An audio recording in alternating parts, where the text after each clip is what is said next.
And then we get down to the bottom, and what is the angle down here at the negative y-axis? And what are the coordinates of the point at the negative y-axis?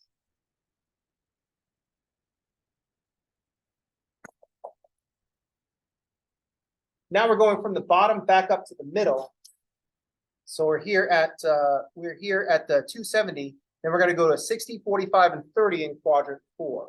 What's the 60-degree angle in quadrant 4? How much? 300. And what's the 45-degree angle, reference angle in quadrant 4? And finally, what's the 30-degree reference angle in quadrant 4?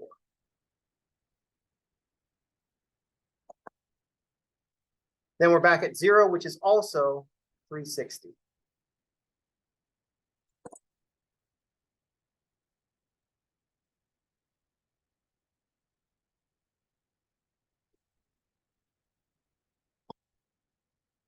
And also the point 10. So what you want to do, be able to do is, first of all, recognize all these numbers.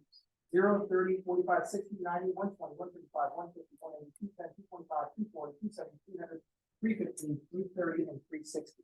And recognize their significance by reference angle and quadrant. We're just trying to figure out what the map looks like.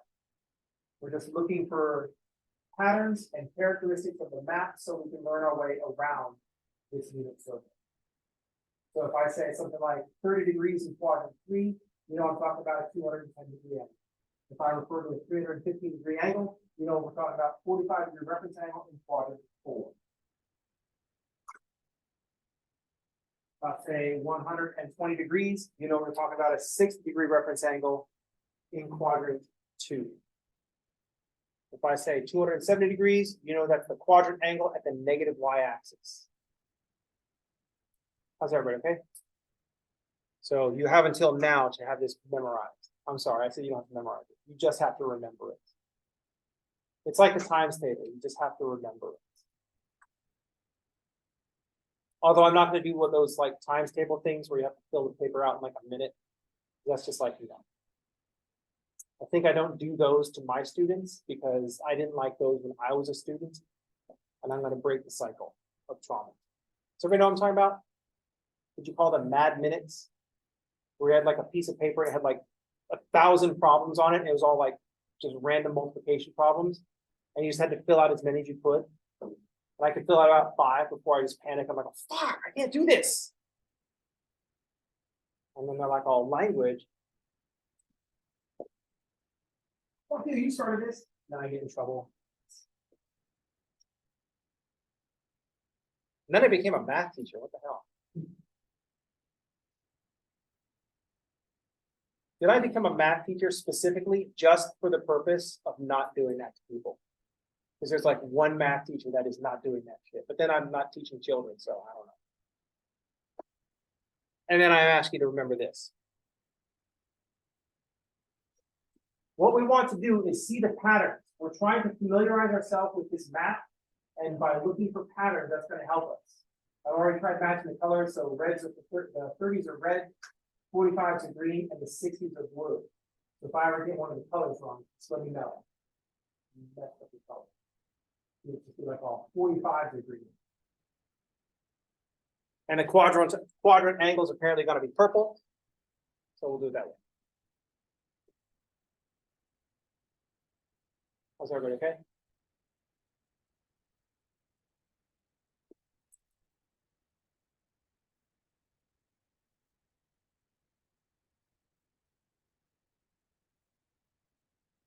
Here's the next thing we want to do.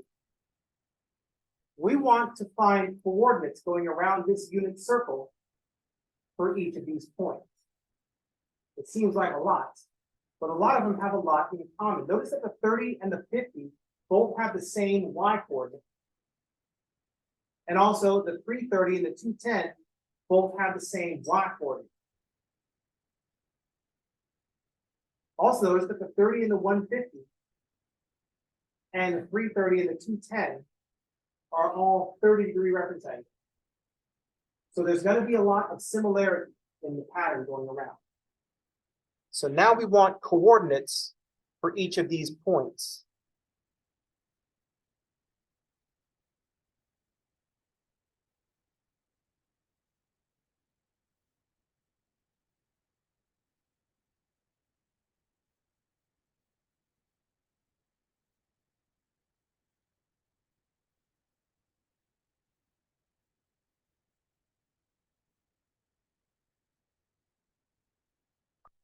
I'll put an exclamation point to make it sound exciting.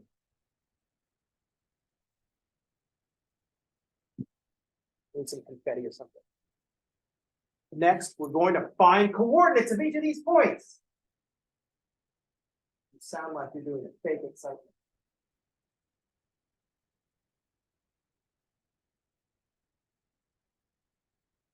All right. One thing that is helping us out is that the way we found the 30s and the 60s, at the very least, the way we found the 30s and the 60s was by cutting things in half. At this point, you just took my word for it that that was going to work. And no one said anything. So I'm like, oh, I'm going to get away with something. And I got away with it. Score 1 for the teacher. So let's pull these angles out into something that we're familiar with so we can figure out where these coordinates are. Right now, you took my word for it that that 30 is sitting at a y-coordinate of 1/2. Let's verify that that's true. And we're going to use one of the 3 best tricks of math. There are really only 3 things that we do in math when we're trying to figure something out. Number 1, add 0. Number 2, multiply by 1. Number 3, do a simpler problem that you already know how to do. And that's what we're going to do here. We're going to take this problem where we're trying to figure out the coordinates of all these points. Since everybody's being suspicious that this 1/2 is going to, these half points are going to find our 30s and 60s. And we're going to do the third thing. We're going to reduce this to a problem that we already know. And the problem that we already know is solving right triangles. From this unit circle, I'm going to pull out a right triangle. So do an easier problem.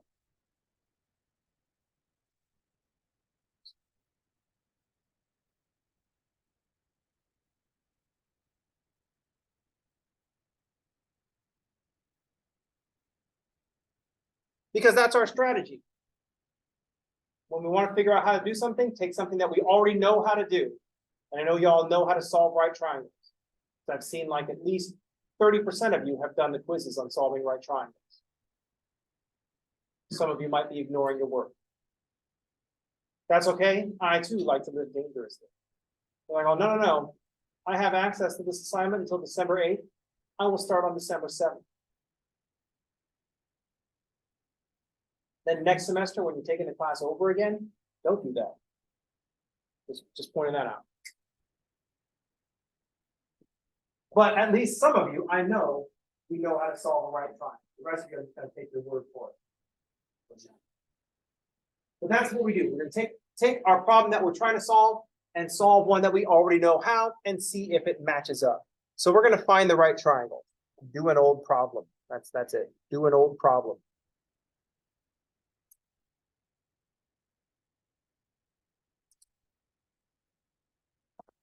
That's our strategy. We're going to find the right triangle.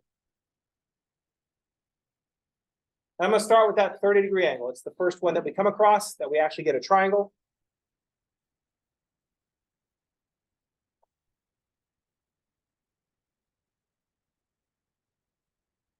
So we're going to draw a right triangle in this first quadrant to the 30 degrees.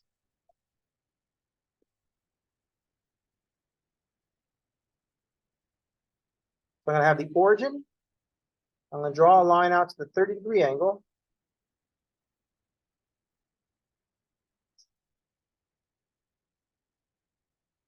Here's where my 30-degree angle is going to show up. And I'm going to drop this from 30 straight down. Specifically because I want a right triangle.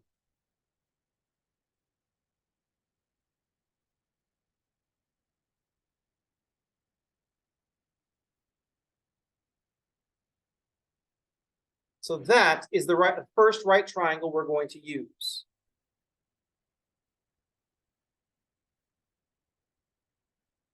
Protocol for trigonometry at this point is solve the problem you know how to solve. Right now, we know how to solve right triangles.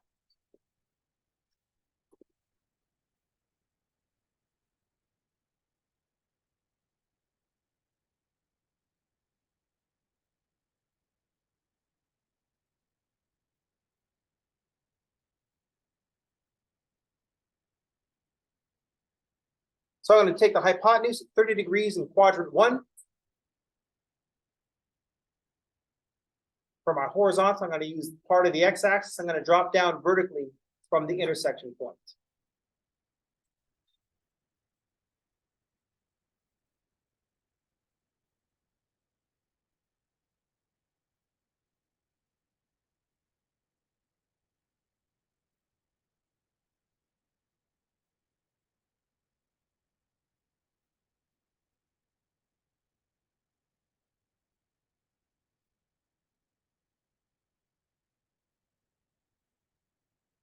We're going to draw start at 0, 0, draw our hypotenuse at 30 degrees angle in quadrant 1, stop at the unit circle, drop that straight down to the x-axis, and then go back to the origin for our right triangle.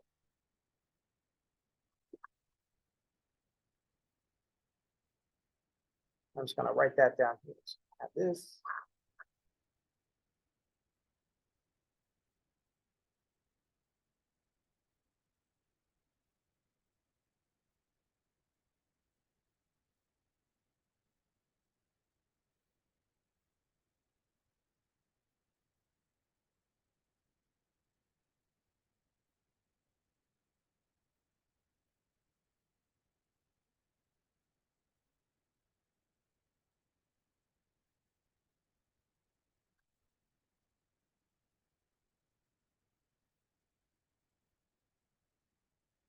Filter, oops.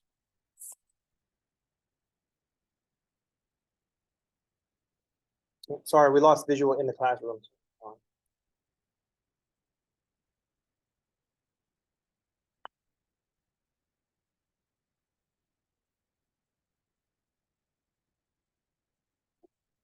Turn it off, turn it on again. Yeah. So I'm going to filter out all the noise and just grab this right triangle with a 30-degree angle. That corresponds to the 30-degree reference angle.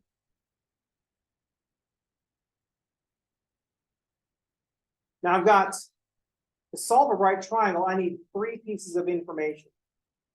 I've got a right angle, I've got a 30-degree angle, and I know one of these sides. We're going to be suspicious about the 1/2. So I don't know that vertical is 1/2. Let's pretend that we don't know that yet. But what else do we know? What's the hypotenuse of this triangle? Go ahead. Oh, the other angle. Great. The other angle, how much is that? 60. That's good, because when we have 2 angles in a triangle, we subtract to find the third one. So that upper angle is a 60-degree angle. That's going to be useful later. Another angle, 60 degrees. One thing that we want to notice is where the hypotenuse comes from. The hypotenuse comes from going from the origin, then we went out to this radius of 1, and then we just started drawing a circle. So everywhere on the circle is 1 unit away from the origin.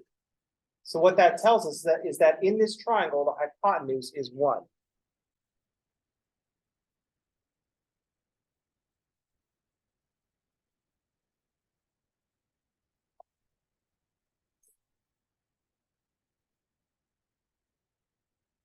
So I've got a 30-degree angle. I've got a hypotenuse of 1. This vertical that I claimed was 1/2. What is that relative to the 30? What do we call it? Here's hypotenuse. Here's angle 30. This is opposite.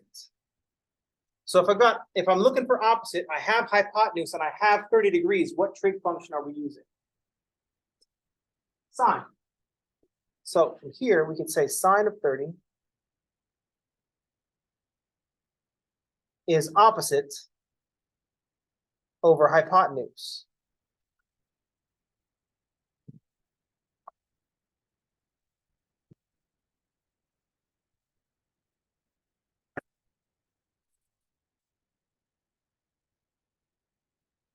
So the opposite is just sine of 30. Let's find sine of 30.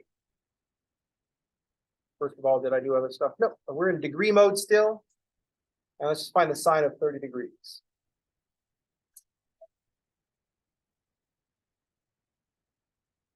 Sine of 30 is 0.5 or 1/2.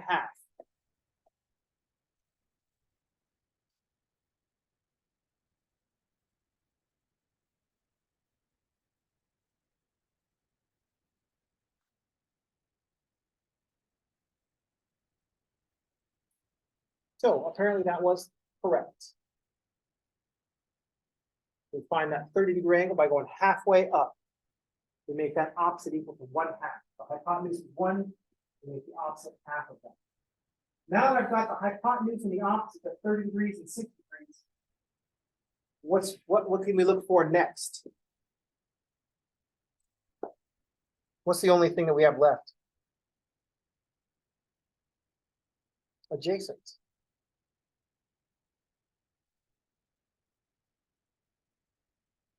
How can we find adjacent? What's that? We could use cosine. So it could be like all cosine of 30 is adjacent over hypotenuse.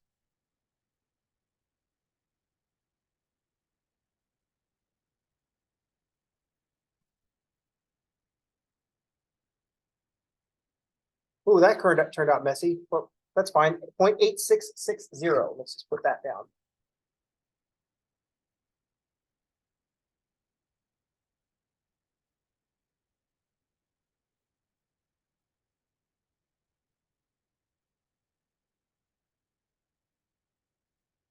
What's another way that we could find the adjacent?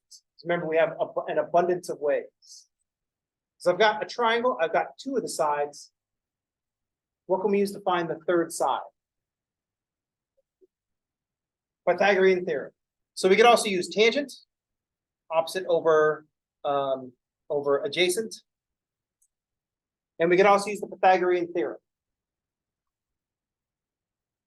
So we'll take the opposite squared plus the adjacent squared is the hypotenuse squared.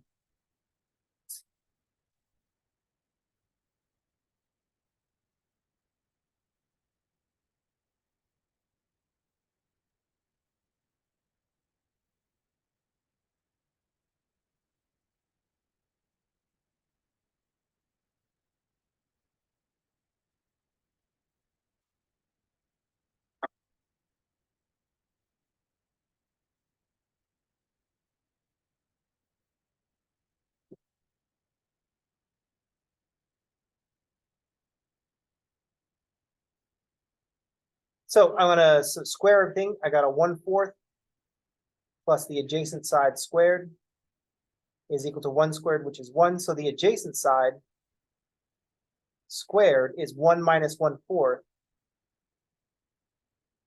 or 3/4. So the adjacent side is the square root of 3/4. 3 doesn't have a nice square root, but 4 does have a nice square root. So I'm just going to say the square root of 3 and divide that by 2.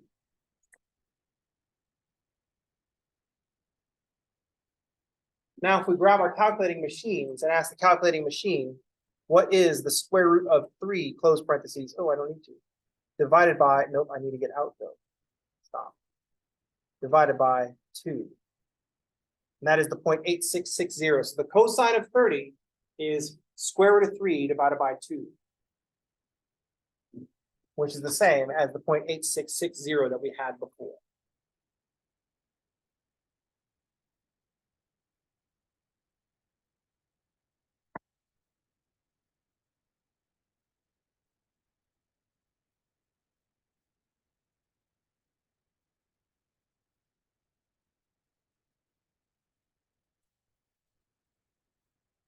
This number we're going to call √3/2. That's how we're going to read that.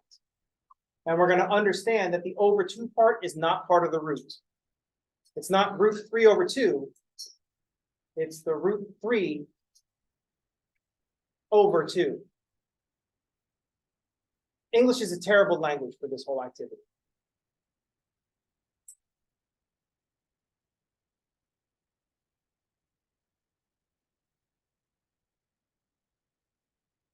Any questions?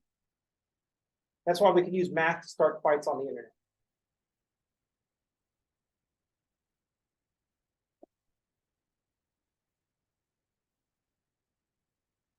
So we took the problem that we were looking for and we were trying to find the coordinates of all these points going around. Our strategy was to do an old problem. Pull the right triangle out of our unit circle and then used our solving technique for unit circles. One of the things that we want to notice is that this 30-degree, this triangle with a 30-degree acute angle also has a 60-degree acute angle in it. So now that we know that the sine of 30 is a half, the cosine of 30 is root 3 over 2, kind of for free, we get that the sine of 60 is root 3 over 2, and the cosine of 60 is 1/2. And the cosine of 60 will be adjacent over hypotenuse, or 1/2 over 1, and the sine of 60 will be opposite over hypotenuse. And what's opposite the 30 is adjacent to the 60. Good question. Yes. So I split the root 3 over 4 into a root 3 over a root 4. So what we can do with exponents is distribute them over products. That was the 1 minus 1/4. So I had 1/2 squared is the 1/4. And so I subtracted the 1/4 from both sides.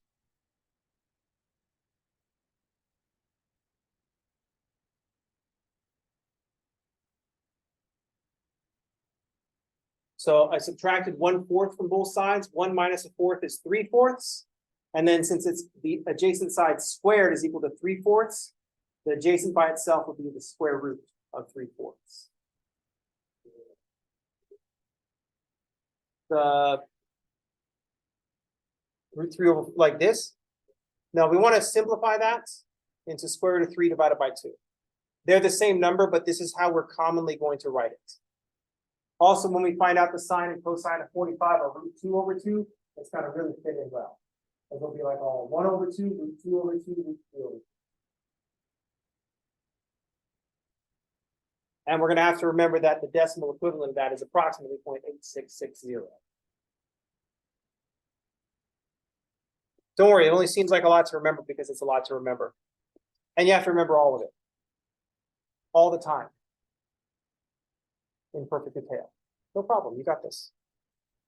So this is specifically opposite to 30 degrees, and this is adjacent to the 30 degrees.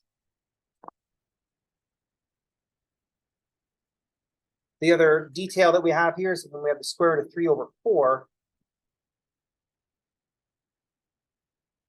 we can write that as the square root of 3 over the square root of 4, because we can simplify the square root of 4 as 2.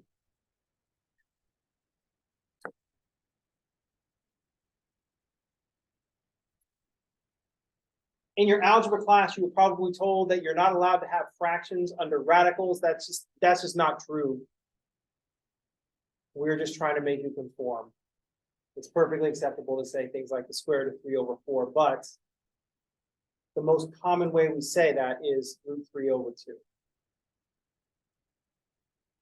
Any questions?